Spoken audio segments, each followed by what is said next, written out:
آیت نمبر 56 بڑی عظیم آیت، کون سی بلا؟ ان اللہ وملائکتہ، فرمایا بے شک اللہ اور اس کے فرشتے یصلون علی النبی، نبی کریم پر درود بھیجتے ہیں۔ اللہ بھی بھیجتا ہے، اللہ کے فرشتے بھی درود پڑھتے ہیں۔ یا ایھا الذین آمنوا صلوا علیہ وسلموا تسلیما، اے ایمان والو تم بھی نبی پاک پر درود پڑھو اور خوب سلام پڑھو۔ تو یہ آیہ مبارکہ نازل ہوئی کہ اور حضور صلی اللہ علیہ وسلم نے فرمایا اگر تم مجھ پر ایک بار درود پڑھو گے تو اللہ تم پہ 10 رحمتیں فرمائے گا اور تمہارے 10 گناہ معاف کر دے گا اور تمہارے 10 درجے اللہ بلند فرما دے گا۔ ایک بار درود شریف کو وظیفہ بنائیں، پابندی سے پڑھا کریں، پابندی سے۔ میں نے اپنے بزرگوں کو دیکھا ہے کچھ کام کرتے، کبھی کبھی مجھے لگتا ہے کہ وہ کام آج بھی بڑے ضروری ہیں، بڑے ضروری۔ بزرگ یہ کیا کرتے تھے کہ وہ نا اپنی ریل رکھتے تھے، اپنا مصلی بچھاتے تھے مسجد میں آ کے بھی، اور اپنی تسبیح سائیڈ پہ رکھ لیتے تھے صبح کے وقت، اور روزے نہیں ہوتے تھے تو پانی کا پیالہ بھی ساتھ ہوتا تھا، کچھ دیر قرآن پاک پڑھنا، اپنا مصلی بچھایا، پھر اس کے ساتھ کچھ دیر تسبیح پڑھنی، پھر پانی پہ پھونک مارنی، اس کو پینا۔ مجھے لگتا ہے یہ اہتمام ہے عبادت کا۔ میں دوستوں سے کہا کرتا ہوں کہ ہاتھوں میں تسبیح رکھ لو، تسبیح ہاتھ میں ہو تو چلتی بھی رہتی ہے، تو یہ چھوڑ دیں، لوگ کیا کہیں گے، بہانہ کریں گے، دنیا کہے گی یہ بابا تسبیح ہو گیا، تو کہنے دو، تسبیح ہو تو تسبیح چلتی بھی۔ سمجھ آ گئی یہ بات کی؟ تو اہتمام کریں، یہ 20 منٹ 10 منٹ مصلی پہ بیٹھ کے درود شریف پڑھیں۔ ہمیں موقع مل جائے تو ہم پڑھ لیتے، کچھ کہتے ہیں میں گاڑی چلاتے چلاتے پڑھتا ہوں، میں نے کہا یہ سارے طریقے ٹھیک ہیں، پر میری رائے یہ ہے کہ مصلی بچھا کے، خوشبو لگا کے، اچھے کپڑے پہن کے، مدینے کی طرف منہ کر کے، یعنی حضور کی بارگاہ میں سلام عرض کرنا ہے نا جی، حضور کی بارگاہ میں، تو پھر پورے اہتمام سے سلام پڑھیں۔ اللہ توفیق عطا فرمائے۔ آیت نمبر 60 سے 61 میں منافقین اور فاسقین اور جن کے دلوں میں عداوت مصطفیٰ صلی اللہ علیہ وسلم کا روگ ہے اور مدینے میں جھوٹی افواہیں پھیلانے والوں کو خبردار کیا گیا کہ اگر وہ اپنی حرکتوں سے باز نہ آئے تو انہیں مدینے میں رہنے نہیں دیا جائے گا، اور یہ بھی کہا گیا کہ یہ لوگ لعنتی ہیں اور جہاں بھی پائے جائیں انہیں چن چن کر قتل کر دیا جائے، اس لیے کہ یہ حضور کے بارے میں دل میں منافقت رکھتے ہیں۔ پھر آگے سورہ سبا شروع ہوتی ہے۔ اس سورت کی آیت نمبر 9 میں دشمنان رسول صلی اللہ علیہ وسلم کے لیے عبرتناک عذاب کی وعید ہے۔ آیت نمبر 10 سے حضرت داؤد علیہ السلام کے معجزات کا ذکر ہے کہ انہیں یہ فضیلت دی گئی کہ پہاڑ اور پرندے ان کے ساتھ تسبیح کرتے تھے۔ حضرت داؤد تسبیح کرتے تو پہاڑ بھی تسبیح کرتے، پرندے بھی۔ داتا علی اجویری نے ایک بات لکھی ہے، کہتے ہیں کہ حضرت حبیب بن اسلم رائی تھے، داتا صاحب نے 1000 سال پہلے لکھا ہے، وہ کسی سے ملتے نہیں تھے، دوپہر کے وقت بکریاں لے کے جنگل میں چلے جاتے، ملتے نہیں۔ ایک بندہ بڑی دور سے آیا، کہنے لگا میں نے ملنا ہے، انہوں نے کہا بابا اس ٹائم نہیں ملتا، کہنے لگے اللہ کا بندہ ہے نا، تھوڑا ناراض ہی ہو جائے گا نا، چلا جاتا۔ کہتے میں پہاڑ کے پیچھے گیا تو میں نے عجیب نظارہ دیکھا کہ بابا جی مصلی پہ بیٹھے ہیں اور ایک بھیڑیا ان کی بکریاں چرا رہا ہے، بھیڑیا وہ کھایا کرتا تھا آج چرا رہا ہے۔ کہتے ہیں بڑا حیران ہوا، بابا جی کہنے لگے اس وقت کیوں آئے ہو؟ تو میں نے کہا حضور اگر آئے گیا ہوں تو مہربانی کریں۔ میں نے فوراً کہا یہ بھیڑیا بکریاں چرا رہا ہے؟ فرمانے لگے جب سے میں نے رب سے صلح کر لیا نا، ساری مخلوق کی مجھ سے صلح ہو گئی، ساری مخلوق کی صلح ہو گئی۔ تو کہتے ہیں میرے دل میں خیال آیا کہ پتہ نہیں بابا کچھ کھلائے پلائے گا بھی کہ نہیں، تو کہتے ہیں لکڑی کا پیالہ پہاڑ کے نیچے رکھا تو وہ شہد سے بھر گیا، پھر میں نے وہ پیا، دوبارہ رکھا تو دودھ سے بھر گیا، پھر تیسری دفعہ رکھا تو وہ پانی سے بھر گیا۔ تو کہتے ہیں کہ میں بڑا حیران ہوا، تو کہنے لگے حیرانگی والی کون سی بات ہے، اگر بنی اسرائیل کے نبی دعا کریں اپنی نافرمان قوم کے لیے تو اللہ انہیں پہاڑوں سے پانی دے دیتا ہے، میں تو محمد عربی کا وفادار غلام ہوں، تو مجھے نہیں اللہ عطا کرے گا۔ یہ میں ساتھ ساتھ بزرگوں کی باتیں اس لیے کرتا ہوں جب بنی اسرائیل کا ذکر آتا ہے کہ میرے نبی پاک نے فرمایا علماء امتی کا انبیاء بنی اسرائیل، میری امت کے علماء اولیاء بنی اسرائیل کے نبیوں کی طرح ہوں گے۔ تو حضرت داؤد علیہ السلام کے ساتھ پرندے اور پہاڑ تسبیح کرتے تھے۔ لوہا ان کے لیے نرم کر دیا گیا تھا اور وہ زرہیں بناتے تھے اور باندھنے کے لیے ان میں کڑیاں بھی ڈالتے تھے۔ اسی طرح سلیمان علیہ السلام کے معجزات کا ذکر ہے کہ ہوا ان کے تخت کو تیز رفتاری کے ساتھ اڑا کر لے جاتی تھی، اور اللہ تبارک و تعالیٰ کے حکم اور اذن سے جنات بھی ان کا حکم مانتے تھے، جنات بھی ان کا حکم۔ اور اس میں ایک واقعے کی طرف بھی اشارہ ہے۔ وہ ہوا یوں کہ حضرت سلیمان علیہ السلام نے بیت المقدس بنانی شروع کی تو ڈیوٹی جنوں کی لگا دی، فرمایا چلو بناؤ۔ یہ قرآن مجید میں ذکر ہے۔ حضرت سلیمان علیہ السلام نے جنوں کی ڈیوٹی لگائی تو پتا تھا آپ کو کہ میرا وقت بھی قریب ہے۔ بعض محدثین نے لکھا ہے کہ یہ 12-15 سال کی عمر میں یا 20 سال کی عمر میں بادشاہ بن گئے تھے، بڑی تھوڑی عمر میں۔ تو ان کو پتا تھا میرا وقت قریب ہے، تو بیت المقدس جو ہے اس کی تعمیر کا آغاز تو کیا تھا حضرت داؤد علیہ السلام نے، ان کے والد نے۔ وہ وصال کر گئے تھے، ان کو وصیت کر گئے۔ حضرت سلیمان ہم اس کو انہی بنیادوں پہ بنا رہے تھے تو ڈیوٹی لگائی جنوں کی کہ بناؤ۔ پتا تھا میرا وقت قریب ہے تو عرض کرنے لگے مالک اگر میں دنیا سے چلا بھی جاؤں تو ان سے پوشیدہ رکھنا، چلا بھی جاؤں تو ان سے پوشیدہ رکھنا، جنوں سے۔ میں پردہ کر گیا ہوں تو اپنی لاٹھی پر ٹیک لگا کے کھڑے ہو گئے، جن کام کرتے رہے، وہ کرتے ہی رہے کرتے ہی رہے کرتے ہی رہے۔ ان کو پتا تھا کہ حضرت سلیمان کھڑے ہیں، ذرا بھی حرکت کی نا تو ناراض ہو جائیں گے۔ کچھ نے لکھا ہے کہ کئی مہینے بیت گئے، حضرت سلیمان کھڑے ہیں۔ جب کام مکمل ہو گیا نا تو پھر اللہ نے حکم دیا زمین کو کہ سلیمان کو نہیں، ان کی لاٹھی کو تو کھا جا۔ تو پھر لاٹھی کو زمین نے کھانا شروع کیا۔ وہ لگ جاتی ہے نا کچھ چیزیں لکڑی کو جو کھاتی ہیں، نے کھانا شروع کیا تو ڈنڈا ٹوٹا تو آپ زمین پہ تشریف لائے۔ پھر جنوں کو پتا چلا کہ حضرت سلیمان تو وصال کر گئے۔ کتنی دیر ایسا رہا، اللہ تبارک و تعالی کتنے مہینے نبی، یہ قرآن مجید پڑھ رہا ہوں، آپ 22ویں پارے کی تلاوت کریں تو اگر حضرت سلیمان کتنے مہینے انتقال کے بعد بھی کھڑے رہیں تو ان کو کچھ نہیں ہوتا، تو بتائیے نا پھر حضور کا وہ فرمان کتنا حق اور سچ ہے کہ اللہ نے حرام کر دیا ہے زمین نبیوں کا وجود کھاتی ہی نہیں۔ ان اللہ حرم علی الارض ان تاکل اجساد الانبیاء فنبی اللہ حی، فرمایا اللہ نے حرام کر دیا ہے زمین پر وہ نبیوں کے جسموں کو کھاتی۔ اللہ کے ہر نبی زندہ ہیں اور وہ رزق دیے جاتے ہیں، اللہ سمجھنے کی توفیق دے۔ پھر آیت نمبر 22 سے مشرکین کے باطل معبودوں کی بے بسی کا بھی ذکر ہے، اور یہ کہ اللہ تعالیٰ کے حضور اس کے اذن کے بغیر کسی کو شفاعت کی مجال نہیں، عرض کریں گے وہ اللہ تبارک و تعالیٰ کی اجازت سے کریں گے۔ آیت نمبر 28 میں رسول کریم علیہ السلام کی رسالت عامہ کا ذکر ہے، عام رسالت ہے نبی پاک، کہ آپ کی دعوت پورے عالم انسانیت کے لیے، اور یہ سارا عالم انسانیت آپ کی امت دعوت ہے، اور جن خوش نصیبوں نے ایمان قبول کر لیا وہ امت اجابت ہے۔ ایک ہے نبی پاک کی امت دعوت، تو وہ جس کا اللہ رب ہے نا، ان سب کی طرف حضور رسول بن کے آئے، یعنی سب کو حضور نے دین کی دعوت دینی ہے۔ ہاں جو دعوت قبول کر لے پھر وہ امت اجابت ہے، قبول کرنے والی امت۔ اگلی آیات میں اسی مفہوم کو بیان کیا کہ اپنے عہد کے جابروں اور متکبرین کو آخرت میں ان کے عہد کے کمزور طبقات کے لوگ یہ کہیں گے کہ ہمارے ایمان سے محرومی کا سبب تم بنے تھے۔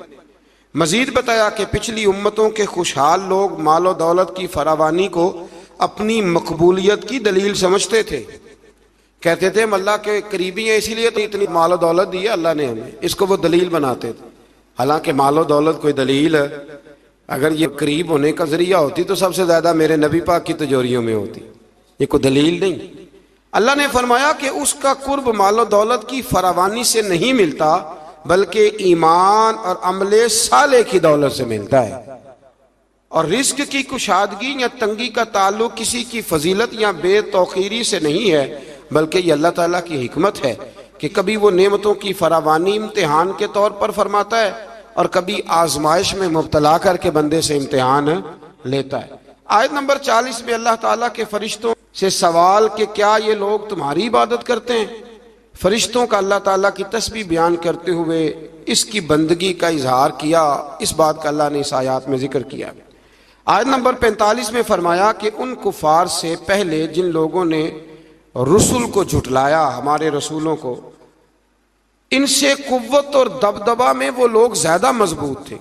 آج جو جھٹلا رہے ہیں نا قریش والے، تو جو پہلے جھٹلاتے تھے وہ قوت اور دبدبے میں زیادہ مضبوط تھے، لیکن وہ بھی اللہ تعالیٰ کے عذاب سے بچ نہ سکے۔ تو جب وہ نہیں بچ سکی قومیں عاد اور قومیں سمود، اتنی تگڑی قومیں، تو یہ تو بات ہی کوئی نہیں، تو بات ہی کوئی نہیں۔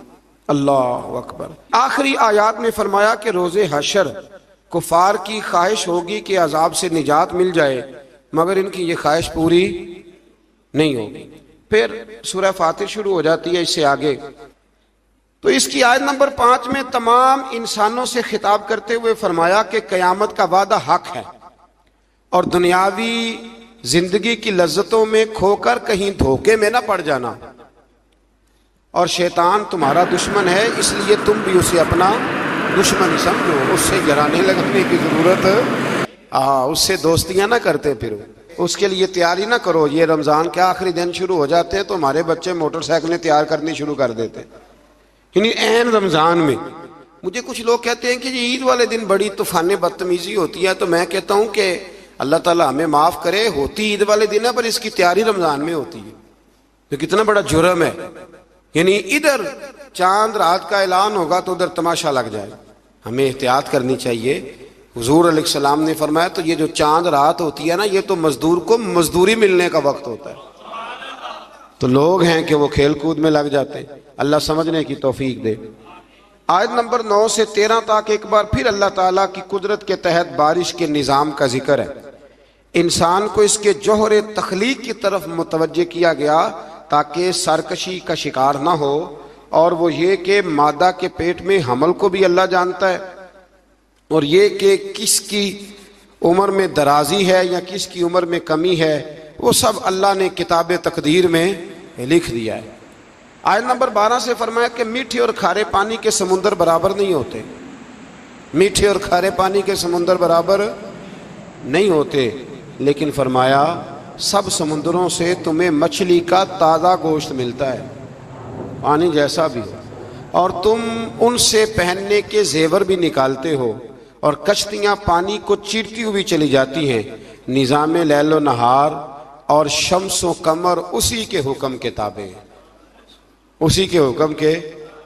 یہ چاند سورج اگر کسی انسان کے قبضے میں ہوتے تو کب سے اختلاف ہو گیا ہوتا، کوئی کہتا ادھر سے نکل، کوئی کہتا کم از کم جو حکومت بدلتی وہ تو ضرور بدلتی ایک دفعہ، پچھلے لایا ہے لہذا معاذ اللہ ہم نہیں چلنے دیں گے۔ اللہ نے فرمایا یہ اللہ کے تابع ہے، رات دن کا آنا بھی اللہ کے، اور نظام شمس و قمر بھی اللہ کے۔ آیت نمبر 18 میں بتایا کہ کوئی بوجھ اٹھانے والا دوسرے کا بوجھ نہیں اٹھائے گا، یعنی ہر ایک کو اپنے اپنے عمل کا جواب دینا ہوگا، اور جو تزکیہ اور تقوی اختیار کرے گا تو اس کا فائدہ اسی کو پہنچے گا۔ پھر فرمایا اندھا اور دیکھنے والا، ظلمت اور نور، سایہ اور دھوپ، زندہ اور مردہ لوگ برابر ہو سکتے نہیں۔ یہاں کفار اور منکرین کو اندھے، ظلمت، دھوپ اور مردے سے تشبیہ دی گئی، اور گویا اللہ کریم نے اہل ایمان کو آنکھوں والا کہا، نور والا کہا، سائے والا کہا، اور فرمایا یہ ہیں وہ جو زندہ ہیں۔ کافر زندہ رہ کے بھی زندہ، اقبال نے کہا تھا زندگی زندہ دلی کا نام ہے، اور مردہ دل کیا خاک جیا کرتے، تو دل زندہ ہو تو پھر ہر شے۔ ایک دانشور کا ایک قول ہے، وہ کہا کرتے تھے رشتے احساس کے ہوتے، رشتے اور احساس نہ ہو تو پھر رشتے بھی۔ آپ کو پتہ ہے نا، بہن کا اگر خیال آ گیا تو پھر بہن ہے، لیکن اگر بھائی کہے کہ نہیں جی میرے بہنوئی نے ضائع بڑے کیے ہیں پیسے، وہ تو سارا اس خاندان کو چلا جائے گا، تو میں بہن کے بچوں سے، تو یہ احساس ختم ہو گیا۔ تو فرمایا کہ یہ زندہ رہتا ہے، جو مومن ہوتا ہے، مومن زندہ ہوتا ہے، کافر مردہ ہوتا ہے، اس لیے کہ اس کا دل مردہ ہوتا ہے۔ اللہ تعالیٰ نے ان آیات میں یہ بھی بتایا کہ حجت الہیہ قائم کرنے کے لیے ہر قوم کی طرف نذیر یعنی روشن دلائل اور الہامی کتابیں دے کے نبی اور رسول بھیجے گئے، لیکن ہر دور میں پیغام حق کو جھٹلانے والے موجود رہے۔ آیت نمبر 27 میں فرمایا کہ ایک پانی سے مختلف رنگوں کے پھلوں، ایک ہی پہاڑی سلسلے سے مختلف رنگوں کے پہاڑ، ایک نوع انسانی سے مختلف رنگوں کے لوگ، اور چار پایوں اور جانوروں کو مختلف رنگوں میں پیدا کرنا، یہ اللہ تعالیٰ کی وحدانیت کی دلیل ہے۔ ایک باپ کے 4 بیٹے ہوتے ہیں، چاروں کی شکلیں علیحدہ ہوتی ہیں۔ یہ مسئلے پہ غور نہیں کرتے، ورنہ فوراً بندہ کیا اٹھتا ہے کہ سبحان اللہ و بحمدہ، سبحان اللہ۔ آپ غور کریں، ہر بندے یہ چیزیں لوگ بناتے ہیں نا جی، اس میں اتنی ڈال دو، اس میں اتنی ڈال دو، اتنی، تو ایک طرح کی چیزیں بنتی جاتی ہیں، ایک کی طرح۔ کوئی بھی چیز جو انسان بناتا ہے، چمچ ہے، برتن ہے، تو ایک کی طرح کا بناتا ہے۔ اللہ کریم کی تخلیق کا کمال یہ ہے کہ ناک ہر بندے کی ایک ہے، آنکھیں 2 ہیں، کان 2، ہونٹ سب کے ہیں نا، اور چہرے مختلف ہیں۔ یہ سمجھتے ہیں آپ بات؟ یعنی وہی چیزیں اللہ تعالیٰ نے دیں جو سب کو دیں، پر اس کے باوجود چہرے مختلف ہیں۔ تو ماننا پڑے گا کہ جو بنانے والا ہے وہ بڑی شان والا ہے، جو بنانے والا ہے وہ بڑی شانوں والا ہے۔ جو وہ بنا سکتا ہے دوسرا کوئی نہیں بنا سکتا۔ آیت نمبر 28 میں بتایا کہ جو علماء ربانیین ہیں نا، ان کے دلوں میں اللہ کی خشیت ہوتی ہے۔ انما یخشی اللہ من عبادہ العلماء، یہ مسئلہ تھوڑا ضرور سن لیں۔ فرمایا اللہ کے بندوں میں سے اللہ سے وہ ڈرتے ہیں جن کے پاس علم ہے۔ ایک لفظ کبھی کبھی ہم کہتے ہیں، لڑائی ہو جائے نا تو کہتے ہیں تو مینوں جاندا نہیں۔ اس کا کیا مطلب ہوتا ہے؟ تو مینوں کہتے ہیں نا کچھ لوگ، تو مینوں، اس کا کیا مطلب ہے؟ اس کا مطلب ہے کہ تو میرے سے لڑائی کر رہا ہے، تو میری طاقت نہیں جانتا، میرے تعلقات نہیں جانتا، یہ ترجمہ ہے اس کا۔ تو میری دولت کو نہیں جانتا، میں کتنے لوگ میرے ہیں چاہنے والے، پیار کرنے والے، یا میرے خاندان والے، تو جان، یہ مطلب ہوتا ہے کہ تو مجھے جانتا۔ جو جانتا ہوتا ہے وہ ڈرتا ہے، جو نہیں جانتا وہ ایسے ہوتا ہے۔ جو بندہ رب کو جانتا نہیں نا وہ نہیں ڈرتا، اور جو جان لیتا ہے نا وہ ڈرتا ہے۔ پتہ چل جاتا ہے کتنی قدرتوں والا ہے۔ میرے رسول کریم علیہ السلام نے فرمایا، میں تم سب سے بڑھ کر رب کو جانتا ہوں، اور میں تم سب سے زیادہ اللہ سے ڈرتا ہوں۔